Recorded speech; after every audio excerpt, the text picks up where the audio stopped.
Hello बच्चों, मैं Rahul Tyagi. Welcome to my YouTube channel.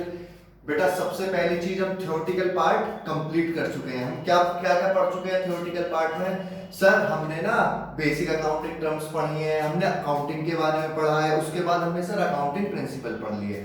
बेटा, अब हम आते हैं किस पर? न्यूमेरिकल पार्ट पर। और आज के बाद ना हम बेटा मोस्टली 80% न्यूमेरिकल्स ही करेंगे। अच्छा सर? हाँ बेटा। तो बेटा, सबसे पहला न्यूमेरिकल चैप्टर अकाउंटिंग इक्वेशंस। क्या है बेटा? Accounting equations. बेटा, मैं आपको पहले भी बता चुका हूं, क्रैमिंग नहीं करनी है, हमें रटना नहीं है, केवल चीजों को क्या करना है, समझ के चलना है। अगर आप समझ के चलेंगे तो बेटा मैं गारंटी लेता हूं आपके अच्छे मार्क्स की। ठीक है? हमें सिर्फ बेटा पास नहीं होना है, सिर्फ पास नहीं होना है, हमें क्या करना है बेटा? टॉप करना है। हमें 100 आउट ऑफ 100 लाना है। हमें कितना लाना है? 100 आउट ऑफ 100। तो बेटा 100 आउट ऑफ 100 कैसे आएगा? क्रैमिंग करके?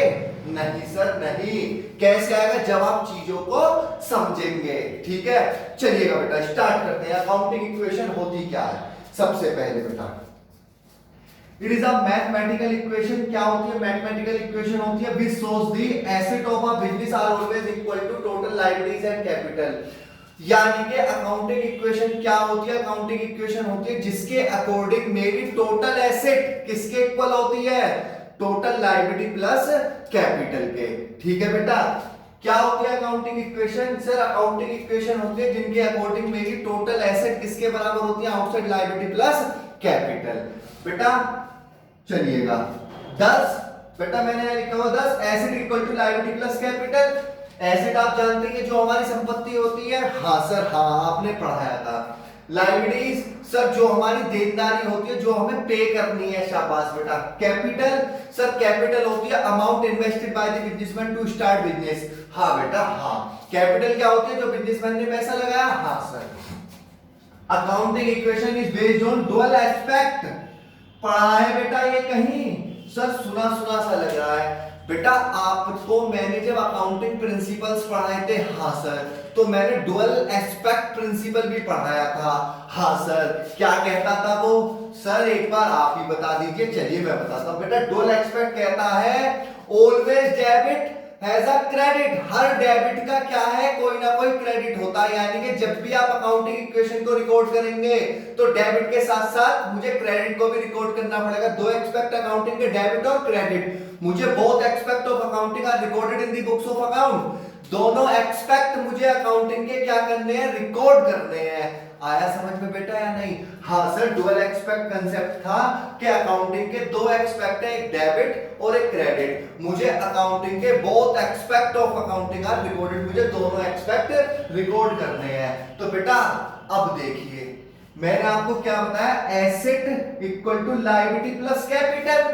ठीक है बेटा? कैपिटल भी तो लायबिलिटी होती है। हाँ सर, हाँ। ये क्या होती है? इंटरनल लायबिलिटी होती है। ये क्या होती है? आउटसाइड। ठीक है बेटा? ये क्या होती है? Outside liabilities. ये तो होगी आउटसाइड लायबिलिटी, और ये क्या होती है मेरी? Internal liability. इंटरनल लायबिलिटी का मतलब क्या होता है? सर इंटरनल लायबिलिटीज होती है लायबिलिटी टुवर्ड्स ओनर। ठीक है बेटा? अब Thus asset are denoted with debit balance. बेटा हमेशा ध्यान रखिएगा, एसेट का ना क्या होता है बेटा? डेबिट बैलेंस होता है। एसेट का क्या होता है बेटा? डेबिट बैलेंस होता है। एसेट का क्या होता है बेटा? डेबिट बैलेंस होता है।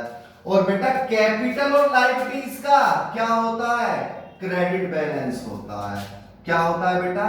क्रेडिट बैलेंस होता है। तो बेटा अब एक बात बताइए, मैंने आपसे क्या कहा था कि मेरी total asset outside liability plus capital के बराबर होंगी। इसका मतलब डेबिट किसके बराबर होगा? क्रेडिट के। यानी कि हमेशा ये क्या होंगी? Debit always equal to credit. ठीक है? लिखा आपने अकाउंटिंग इक्वेशन क्या होती है? सर वो मैथमेटिकल एक्सप्रेशन जो हमें क्या बताता है? मेरी टोटल एसेट किसके बराबर होती है? आउटसाइड लायबिलिटी प्लस कैपिटल के बराबर होती है।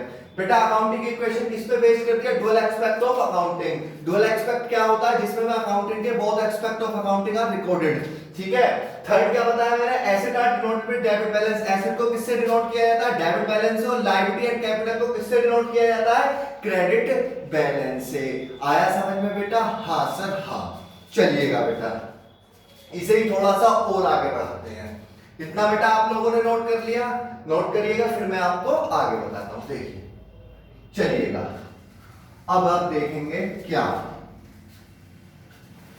बेटा, बस एक चीज और ध्यान रखिएगा मेरी, मैंने एसिड का क्या बताया है आपको, डेबिट बैलेंस बताया है।